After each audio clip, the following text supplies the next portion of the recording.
Charles Barkley, no? So yung sinabi niya lang, basic lang, go get the damn ball. No? Follow me on YouTube, Coach Ralph Louie number 11.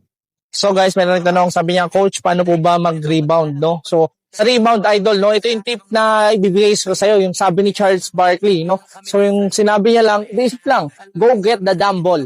No? Kunin mo lang yung bola, ganun lang mag-rebound, no? Pero if we go deeply, no? So, kung paano makaka-rebound, you have to box out, idol, no? So, sa box out natin, same pa rin sa athletic stance or defensive stance, chest out, butt out, then push backward. Pag nakita mo na yung bola, nasa unahan, get the ball, no?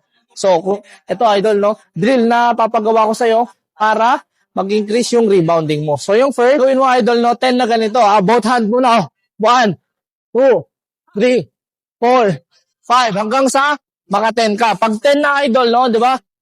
1, then 10. Shoot mo yung bola. And then, after mo naman maka 10, no? Single arm naman, right arm naman, no? So, 1, 2, 3 hanggang maka 10 ka. And then after na, you have to use your left arm naman. And then after naman ng left arm na maka 10, left and right naman. 1, 2, 3. No? So yun, idol, no? Sa ganung paraan, mag-improve yung pag-timing mo sa bola, no? So yun, idol, yung tip ko sa'yo para mag-increase yung rebounding mo.